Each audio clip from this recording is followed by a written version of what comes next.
तबारकल्लज़ी नज़्ज़लल फ़ुरक़ान अला अब्दिही लियकून लिलआलमीन नज़ीरा।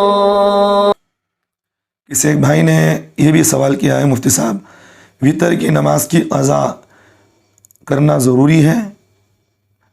देखिए भाई, जिस तरह दीगर नमाज़ों की क़ज़ा हमारे लिए ज़रूरी है, अगर छूट गई तो नमाज क़ज़ा करना ज़रूरी है, इसी तरह वितर की नमाज़ भी अगर हमारी छूट गई तो उसकी क़ज़ा करना भी ज़रूरी है। जैसा कि मिसाल के तौर पर मैंने कल इशा की नमाज़ पढ़ी, अब इशा की नमाज़ पढ़ने के बाद मेरी वितर छूट गई थी, तो पूरी रात मेरे लिए वक्त है कि मैं कभी भी पढ़ सकता हूँ। लेकिन जब रात मेरी निकल गई तो फिर वो फजर की नमाज से शुरू हो गया, तो फिर वो मेरे लिए क़ज़ा हो गई है। तो जिस तरह दीगर नमाज़ों की क़ज़ा करना ज़रूरी है, तो इस तरह वितर की नमाज़ की क़ज़ा करना भी ज़रूरी है। अब यह नीयत किस तरह की जाएगी क़ज़ा की, दो बातें हैं जहन में रखिए।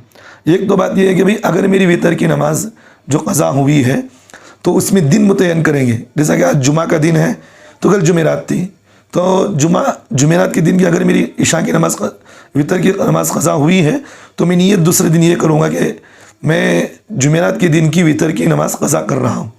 तो दिन को मुतय्यन करें।